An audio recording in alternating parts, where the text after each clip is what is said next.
Hello दोस्तों, आज हम देखते हैं हमारा next paper of the labour inspector. और इसमें जो है हम जनरल मैनेजमेंट के क्वेश्चंस डिस्कस करने जा रहे हैं जो इस पर्टिकुलर एग्जाम में जो है पूछे गए थे on 10th January 2017।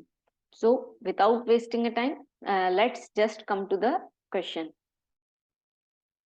Question number 1, sourcing and putting the resources, be it human, financial and physical or any other, required for achieving the goals of an organization fall in the category of which function? किस function के अंतर्गत जो है इन resources को source करना और फिर इनको proper जगह पे रखना जहां पे इनकी requirement है।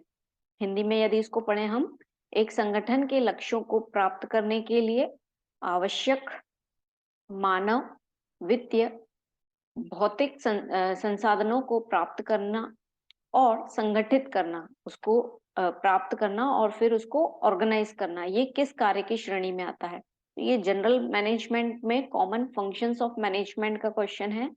यदि हमें फंक्शंस ऑफ मैनेजमेंट पता होंगे तो हम इजिली इसको टिक कर पाएंगे। तो options are organising, planning, leading, controlling. तो आपको याद हो तो जब हमने ये देखा था कि फंक्शंस ऑफ मैनेजमेंट क्या होता है, तो हमने यही देखा था कि सबसे पहले प्लानिंग होती है और उसके बाद जो है ऑर्गेनाइजिंग होती है। दैट मीन्स जो प्लान हमने किया है उसमें से जिन रिसोर्सेज की हमें रिक्वायरमेंट है उनको लाना और उसको व्यवस्थित करना, है ना, उनको संगठित करके और उसको प्रॉपर यूज में लाना। तो दैट इज ऑर्गेनाइजिंग और उसे ही हम ऑर्गेनाइजिंग कहते हैं।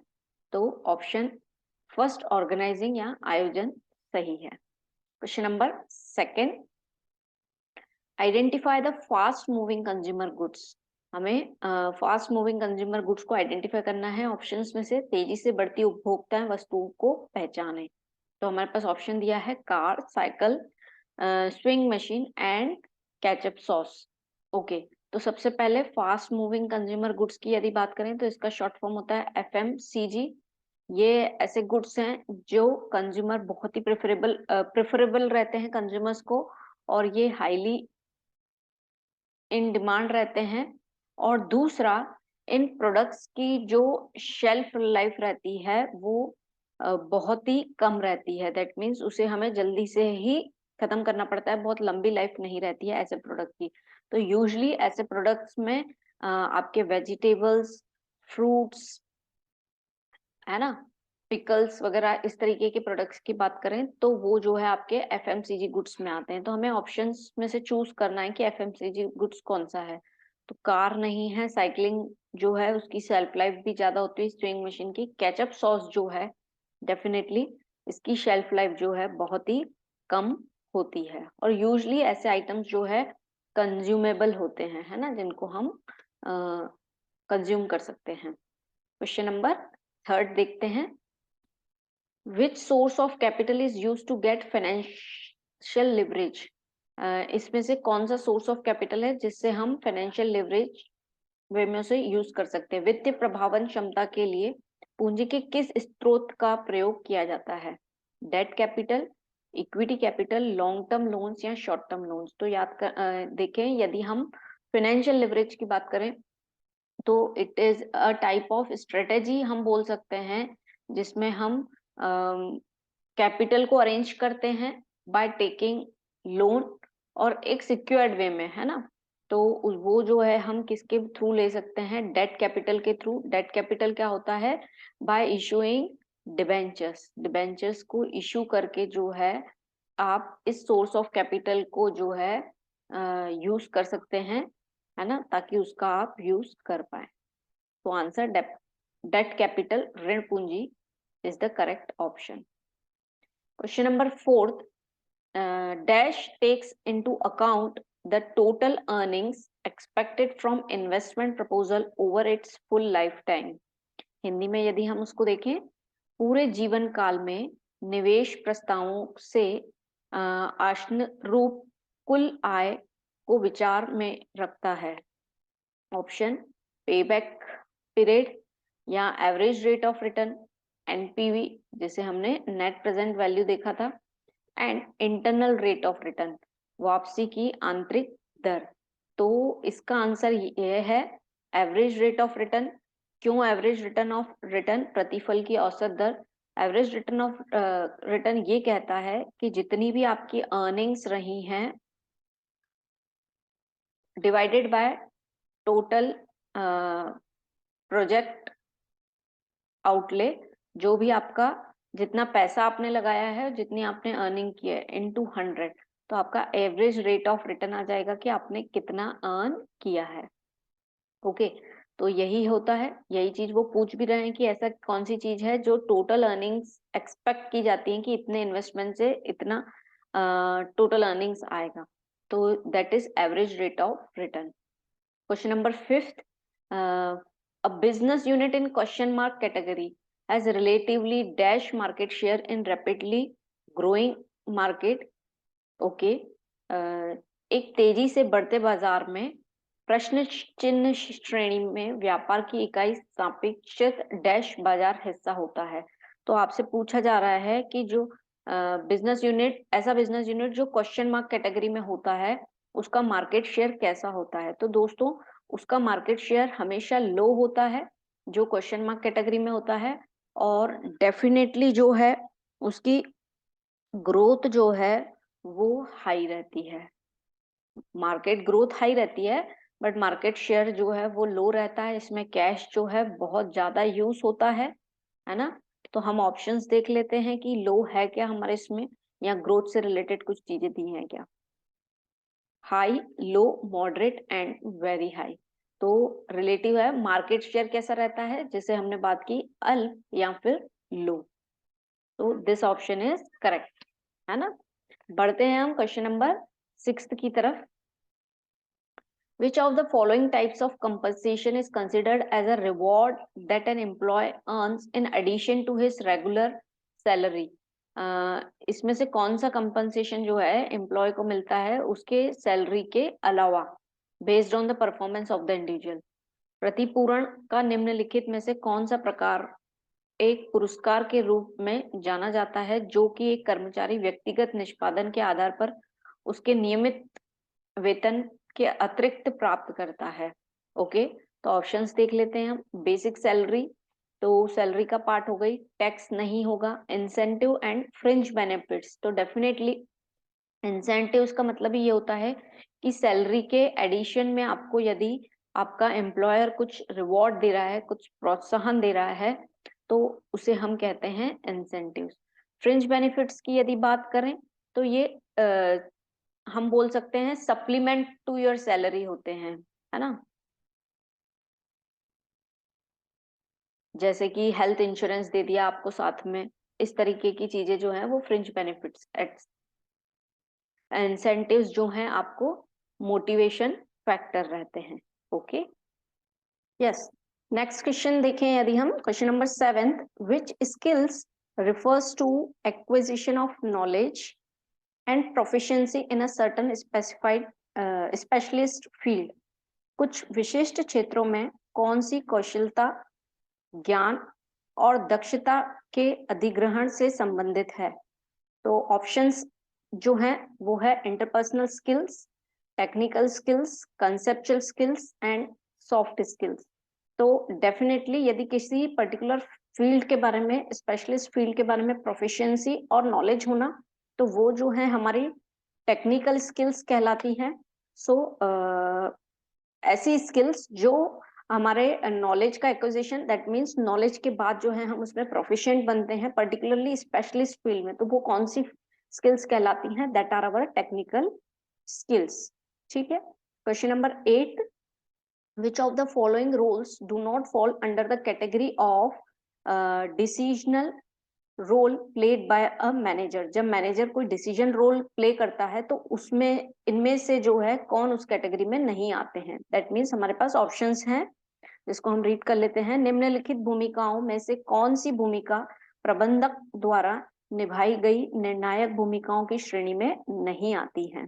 तो ऑप्शंस क्या क्या हैं? Disturbance handler, resources allocator, negotiator, spokes person. तो जब कोई मैनेजर डिसीजन लेता है तब जो है स्पोक्स पर्सन की भूमिका वो नहीं निभाता है। डेफिनेटली डिस्टरबेंस हैंडलर, यदि कुछ डिस्टरबेंस हो रहा है तो उस चीज को वो देखेगा, रिसोर्सेस एलोकेटर देखेगा, नेगोशिएटर देखेगा, बट का काम कर सकता है वो, बट स्पोक्स पर्सन का रोल उस समय नहीं रहता है। सो ऑप्शन स्पोक्स पर्सन या प्रवक्ता जो है वो सही है। Yes, question number 9, the act of assigning formal authority and responsibility to a subordinator for completing specific activities is known as, okay, विशिष्ट गतिविधियों को पूरा करने के लिए एक अधीनस्थ व्यक्ति को औपचारिक अधिकार और जिम्मेदारी प्रदान करने के कार्य क्या कहलाता है? तो ये जो है हमारे मैनेजमेंट, प्योर मैनेजमेंट का ही टॉपिक है कि जब हम किसी को ऑथोरिटी, अपने सबऑर्डिनेट को कोई काम देते हैं या रिस्पॉन्सिबिलिटी देते हैं तो उसे हम क्या कहते हैं। तो हमारे पास ऑप्शंस हैं delegation, decentralisation, departmentalisation and differentiation. तो इसमें से जो है डेलीगेशन जो है वो वर्ड कहलाता है जिसे हम पूरे को कहते हैं delegation of authority, that means transfer of authority या assigning of authority to a subordinate. उसे हम कहते हैं कि दैट मीन्स हमने कोई काम जो है अपने सबऑर्डिनेट को दिया है इन अ फॉर्मल मैनर, उसी को ही हम डेलीगेशन ऑफ ऑथोरिटी कहते हैं। ओके, और इसे हम ऐसा भी कह सकते हैं कि फ्लो ऑफ ऑथोरिटी जो है from top level to middle होती है, और फिर दैट मीन्स टॉप लेवल जो है वो अपने सबऑर्डिनेट को देता है, that is delegation of authority. तो पहला ऑप्शन सही है। तो प्रत्यायोजन या डेलीगेशन जो है करेक्ट ऑप्शन है। अब हम नेक्स्ट क्वेश्चन की तरफ शिफ्ट होते हैं। Question number 10, specialists from different functional department, okay, are drawn by an organization and assigned one or more project, एक से ज्यादा प्रोजेक्ट जब दिए जाते हैं, lead by project managers, such an organisation is called, okay, Hindi में पढ़ते हैं इसको, विभिन्न कार्यात्मक विभागों से विशेषज्ञों को एक संगठन द्वारा तैयार किया जाता है और उन्हें परियोजना प्रबंधकों के नेतृत्व में एक या एक से अधिक परियोजनाओं को सौंप दिया जाता है। इस प्रकार के संगठन डैश कहलाते हैं। ठीक है, जब कोई पर्टिकुलर डिपार्टमेंट से किसी पर्सन को एक से ज्यादा जिम्मेदारी दी जाती है, या हम ऐसा बोले वो एक से ज्यादा लोगों के प्रति जो है अकाउंटेबल रहते हैं, जवाबदाही रहते हैं, है ना, तो उसे क्या कहते हैं? ऑप्शंस देखते हैं। Team organisation, learning organisation, matrix organisation and virtual organisation. तो दोस्तों इसका आंसर है मैट्रिक्स ऑर्गेनाइजेशन, क्योंकि मैट्रिक्स ऑर्गेनाइजेशन एक ऐसा ऑर्गेनाइजेशन होता है जिसमें एक पर्सन जो है किसी एक हेड के प्रति जवाबदारी नहीं होता है, वो एक से ज्यादा पर्सन के प्रति जो है वो जवाबदारी रहता है, पर्टिकुलर रिलेटिंग टू प्रोजेक्ट। तो मैट्रिक्स ऑर्गेनाइजेशन जो है इसका आंसर है। ठीक है, 11th question, which of the following types of interviews aim to eliminate applicants who are obviously unqualified for the job? इसमें से किस टाइप के इंटरव्यू में से ऐसे एप्लीकेंट्स हैं जिन्हें हटा दिया जाता है जो जॉब के लिए सही नहीं है? निम्न में से किस प्रकार का साक्षात्कार का उद्देश्य उन आवेदकों को छटाने का है जो स्पष्टतः कार्य के लिए अयोग्य हैं? तो इसके ऑप्शंस यदि हम देखें, selection interview, structural interview, preliminary interview या अनस्ट्रक्चर्ड इंटरव्यू। तो ऑब्वियसली जो पहला स्टेज ऑफ इंटरव्यू होता है that is known as preliminary interview, जो प्रारंभिक साक्षात्कार होता है, उसमें ऐसे एप्लीकेंट्स की छटनी की जाती है जो हमें दिख रहे हैं कि ये हमारे जॉब को क्वालिफाई ही नहीं करते हैं। उसमें यूजली जो है आपका जो बायोडाटा या रिज्यूम दिया जाता है उसके बेसिस पे ही छटनी हो जाती है, जैसे कि प्रॉपर एज क्वालिफाई होती है कि नहीं होती है, प्रॉपर क्वालिफिकेशन क्वालिफाई होती है कि नहीं, तो उस बेसिस पे ही जो अनक्वालिफाइड लोग हैं उन्हें हटा दिया जाता है। तो इसे ही कहते हैं प्रिलिमिनरी इंटरव्यू या प्रारंभिक साक्षात्कार। ठीक है, अब नेक्स्ट क्वेश्चन देखिए, question number 12, which of the following elements in HRM has the most important use of technology in an organization? Okay, Hindi में यदि इसको रीड करें, एचआरएम में निम्नलिखित तत्वों में से कौन से तत्व का एक संगठन में प्रौद्योगिकी का सबसे महत्वपूर्ण उपयोग होता है? दैट मीन्स सबसे ज्यादा टेक्नोलॉजी यूज होती है एचआरएम में, ऐसा कौन सा एलिमेंट है? तो हम ऑप्शंस देखें, workforce diversity, human capital, human resource information system या सर्विस सोसाइटी। तो यदि हम HRM के वे में टेक्नोलॉजी का यूज देखें तो सबसे इम्पोर्टेंट जो है that is human resources information system, है ना। टेक्नोलॉजी के वे में ह्यूमंस की पूरी इंफॉर्मेशन कि हमारे पास कौन से लोग हैं जो काम कर रहे हैं, या ऐसे कौन से पोटेंशियल लोग हैं जो हमारे ऑर्गेनाइजेशन में हमें इस तरीके की मदद कर सकते हैं। पूरा जो है टेक्नोलॉजिकल वे में ह्यूमन का डाटा जो है हमारे पास रहता है, दैट मीन्स इन ऑर्गेनाइजेशन में रहता है। तो ये जो है एक इम्पोर्टेंट एलिमेंट है ह्यूमन रिसोर्स इंफॉर्मेशन सिस्टम, जिसे हम मानव संसाधन और इसे हम कहते हैं सूचना प्रणाली। ओके, तो ये है हमारा क्वेश्चन नंबर 12। अब बढ़ते हैं हम हमारे नेक्स्ट क्वेश्चन पे। Question number 13, financial reporting is mandatory for, financial reporting किसके लिए जरूरी है, डैश के लिए वित्तीय रिपोर्ट देना अनिवार्य है। तो ऑप्शंस देखें, सोल प्रोपराइटर बिजनेस के लिए, कि पब्लिक लिमिटेड कंपनी के लिए, कि प्राइवेट लिमिटेड कंपनीज की पार्टनरशिप फॉर्म्स के लिए। तो दोस्तों फाइनेंशियल रिपोर्टिंग जो है पब्लिक लिमिटेड कंपनी के लिए मैंडेटरी है, बिकॉज इनके शेयर्स जो हैं लिस्टेड रहते हैं इन द स्टॉक एक्सचेंज, इसमें पब्लिक का पैसा जो है रहता है। तो इनके लिए जो है फाइनेंशियल रिपोर्टिंग जो है वो मैंडेटरी है, अनिवार्य है। Okay, question number 14, spontaneous financing includes, स्वतः वित्तीयन डैश को शामिल करता है।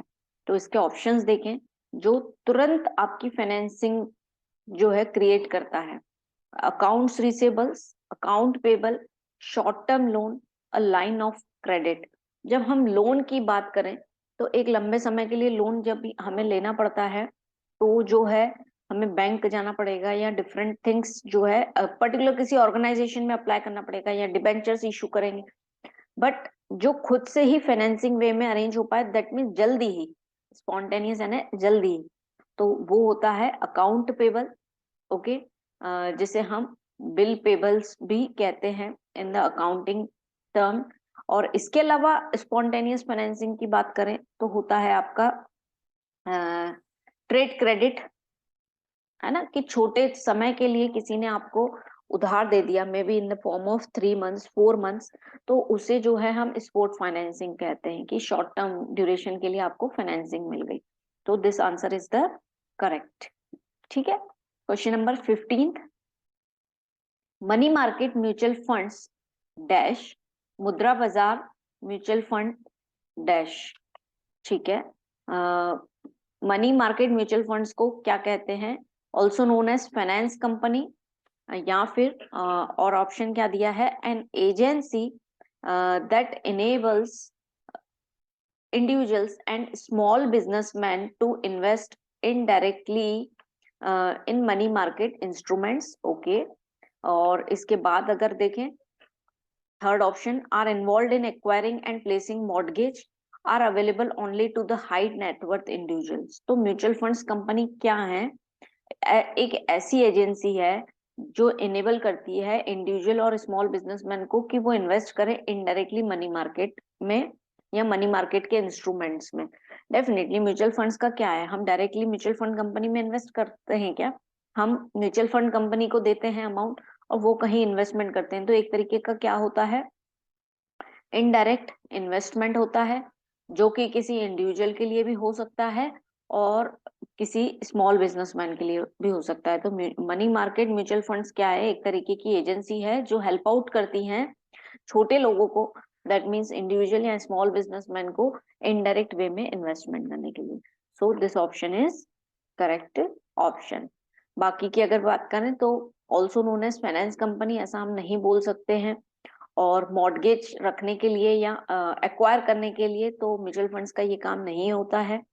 और mutual funds are available only to high net worth individuals, बिल्कुल भी ऐसा नहीं है कि म्यूचुअल फंड्स जो है जिनकी इनकम जो है हाई नेटवर्थ है उनके लिए अवेलेबल हो, ऐसा नहीं है। म्यूचुअल फंड्स में तो हम देखते हैं छोटे से छोटा amount with the amount of 500 जो है आप इन्वेस्टमेंट कर सकते हैं। So option second is correct. अब हम बढ़ते हैं नेक्स्ट क्वेश्चन पे, question number 16, The diagram alongside represent the structure of multi-product organization with several departments. Diagram along side दिया है, दैट मीन्स हमारे सामने डायग्राम है जो ये रिप्रेजेंट कर रहा है कि आपके पास मल्टी प्रोडक्ट ऑर्गेनाइजेशन है जिसमें सेवरल डिपार्टमेंट्स हैं. We can say that it is a dash. Hindi में यदि इसको हम पढ़ें, संलग्न आकृति में विभिन्न विभागों के साथ एक बहु उत्पाद संगठन की संरचना को प्रस्तुत किया गया है. हम कह सकते हैं कि यह एक डैश है. ठीक है, तो हमारे पास डायग्राम दिया है मैनेजमेंट, फिर product A, product B, product C, और प्रोडक्ट ए जो है रिसर्च भी है, उसमें प्रोडक्शन भी है, सेल्स भी है, फाइनेंस भी है, ऐसे ही प्रोडक्ट बी के लिए और ऐसे ही प्रोडक्ट सी के लिए. तो अब हम ऑप्शंस देखें कि इसको क्या कहा जाता है. जो मल्टी प्रोडक्ट ऑर्गेनाइजेशन, ऑलरेडी हमने प्रीवियस क्वेश्चन सॉल्व किया हुआ है उसी पे बेस्ड. उसे मैट्रिक ऑर्गेनाइजेशन कहेंगे, कॉम्प्लेक्स कॉलमनर की मैट्रिक्स कहेंगे कि ये मैट्रिक दिया हुआ है.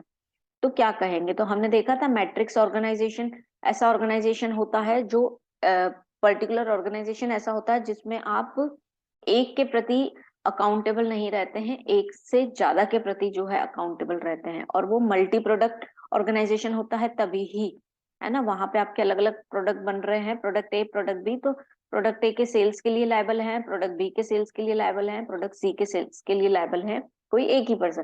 दैट मीन्स वो एक पर्सन के पीछे जो है अकाउंटेबल नहीं है, जवाबदेही नहीं है, उन्हें अलग अलग लोगों को जवाब देना है. तो दैट इज मैट्रिक्स ऑर्गेनाइजेशन. तो यही इसमें हो रहा है पर्टिकुलर डायग्राम में. Matrix organisation is the correct answer. Matrix organisation या फिर मैट्रिक्स संगठन जिसे हम कहते हैं हिंदी में. Okay, question number 17. In the conflict process when does the conflict become visible. Conflict process में जो है कॉन्फ्लिक्ट कब विजिबल हो जाती है. ओके, संघर्ष प्रक्रिया में संघर्ष कब दृष्टिगोचर होता है. Options: illumination, intention, cognition, behaviour. तो कॉन्फ्लिक्ट प्रोसेस में बाय वे ऑफ बिहेवियर जो है आपको ये शो होता है कि कॉन्फ्लिक्ट जो है हुआ है. आपके व्यवहार से जो है ये चीज झलकती है कि देयर इज अ कॉन्फ्लिक्ट, यदि कुछ डिस्प्यूट होता है तो. सो ऑप्शन 4 बिहेवियर, व्यवहार जो है सही है.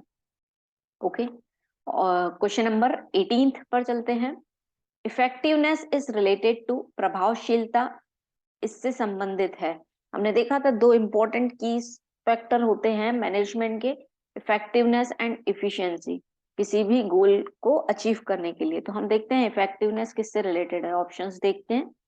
गोल अचीवमेंट के लिए, इफिशिएंसी से रिलेटेड है, कॉस्ट रिडक्शन से, कि रिसोर्सेस मोबिलाइजेशन के लिए. हमने देखा था इफिशिएंसी एंड इफेक्टिवनेस ऐसे दो टर्म हैं जो हेल्प करते हैं गोल अचीवमेंट में. तो यहाँ पे हमें ऑप्शन में दिया है इफेक्टिवनेस इज रिलेटेड टू.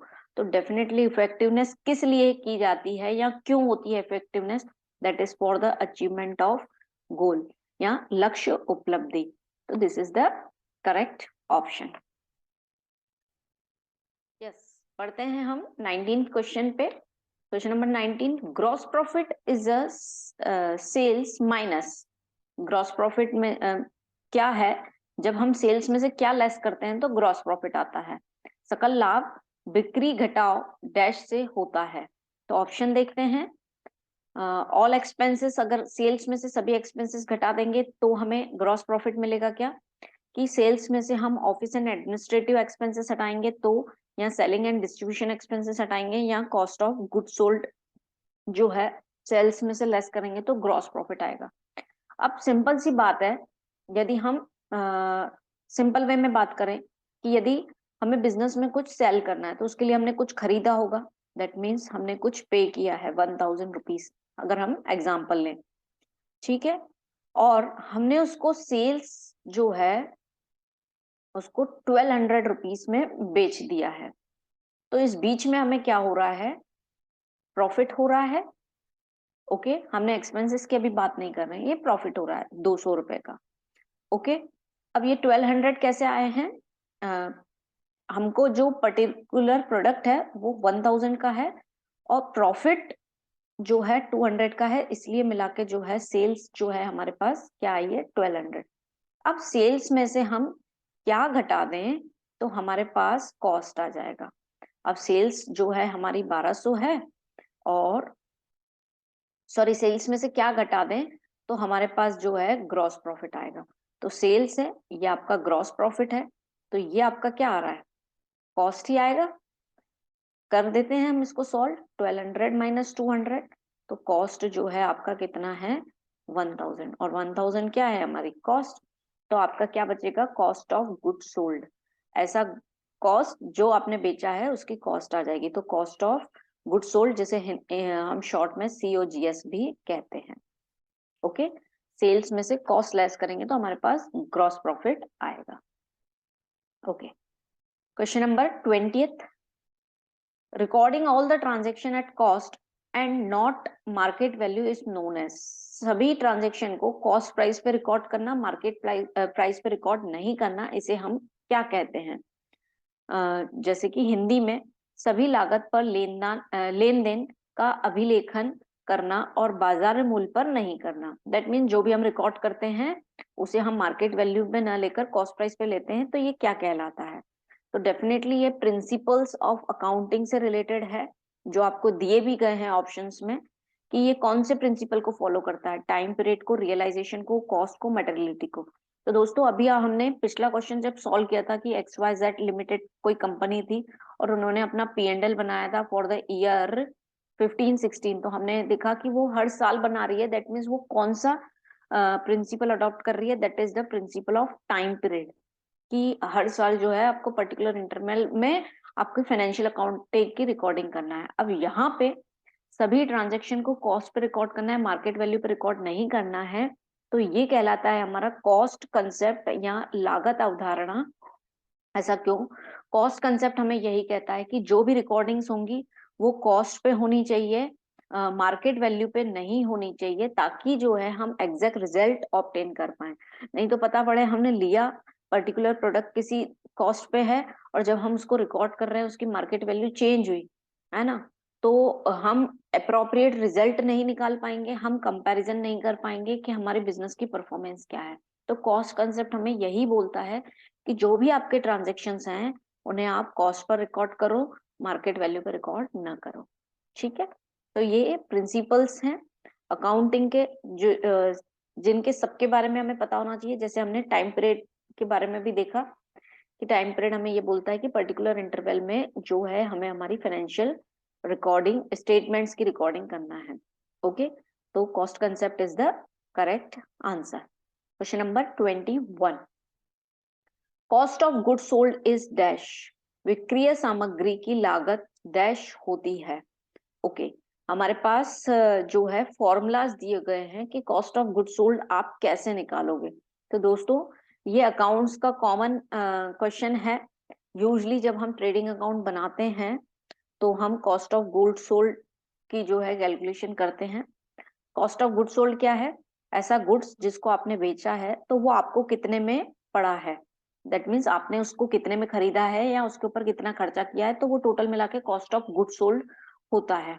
तो उसका फॉर्मूला जो है सिंपल होता है, ओपनिंग स्टॉक, जो पहले से आपके पास स्टॉक रखा हुआ है उसको आप परचेज जो किया है उन दोनों को आप ऐड कर दोगे। इसके अलावा आपने जो एक्सपेंसेस किए हैं डायरेक्टली, दैट मीन्स आपके गुड्स फैक्ट्री तक लाने में जो आपने खर्चे किए हैं वो आ जाएंगे, और उसमें से हम जो है लेस कर देते हैं आपका क्लोजिंग स्टॉक, दैट मीन्स जो बच गया, तो आपका एक्चुअली क्या आ जाएगा, cost of goods sold. That means जाहिर सी बात है जितना आपके पास अवेलेबल स्टॉक है, जितना आपने परचेज किया और जितना उस पर खर्चा किया डायरेक्ट वे में, दैट मीन्स फैक्ट्री तक लाने में उस गुड्स को, है ना, उसमें से जो बच गया उसको निकाल दिया, तो वही बचेगा, वही कॉस्ट आएगी आपके पास, कि जितना आपने बेचा है उसका ही कॉस्ट आएगा। तो यही होता है कॉस्ट ऑफ गुड्स सोल्ड। तो हम इसको ढूंढ लेते हैं अब। Yes, opening stock plus purchase minus closing stock plus direct expenses, आपको यही जो है पहले ऑप्शन में दिया हुआ है। बाकी सब भी देख लेते हैं। परचेस में से सेल्स लेस करेंगे तो सिर्फ कॉस्ट आएगा, कॉस्ट ऑफ गुड्स सोल्ड नहीं आएगा, क्योंकि इसमें परचेस के साथ साथ क्या हुआ है, हमने एक्सपेंस भी तो किया होगा कुछ ना कुछ उस पर्टिकुलर प्रोडक्ट के ऊपर, तो वो इसमें मिसिंग है। ओपनिंग स्टॉक प्लस सेल्स नहीं हो सकता है, ओपनिंग स्टॉक प्लस परचेज भी नहीं हो सकता है। तो ऑप्शन फर्स्ट जो है वो सही है, और हमने उसको कंसेप्चुअली भी देख लिया कि वो सही क्यों है। अब हम बात करें क्वेश्चन नंबर 22 की। BRS is prepare to. दोस्तों ये टॉपिक जो है हमें हर शिफ्ट में दिखाई दे रहा है, जो कि है बैंक रिकंसिलिएशन स्टेटमेंट का, है ना। और बैंक रिकंसिलिएशन स्टेटमेंट क्या है कि ऐसा स्टेटमेंट जो कि हेल्प करता है हमें डिफरेंस आइडेंटिफाई करने में। किसके बीच में डिफरेंस आइडेंटिफाई करना? एक तो कैश बुक का जो बैंक बैलेंस है और बैंक पासबुक या जिसे हम बैंक स्टेटमेंट बोलते हैं, उन दोनों के बीच में डिफरेंस के रीजंस जो है हम फाइंड करते हैं with the help of bank reconciliation statement. ठीक है, तो अब इसके ऑप्शंस देते हैं। बैंक रिकंसिलिएशन स्टेटमेंट या BRS is prepared to update balance in cash book, cash book में अपडेट करने के लिए। Reconcile the difference between cash book and bank book, both A and B, या नन ऑफ द अबव। तो bank reconciliation statement जो है help करता है हमें डिफरेंस जानने के लिए between the cash book and bank book. तो ऑप्शन सेकंड जो है वो आपका सही है, जिसे हम हिंदी में भी रीड कर लेते हैं, रोकड़ वही और बैंक पुस्तिका के बीच अंतर के सामंजस्य को पहचानना, जो है यही होता है BRS। Question number 23, marketing ecology safe products and promoting activities beneficial to the physical environment is known as।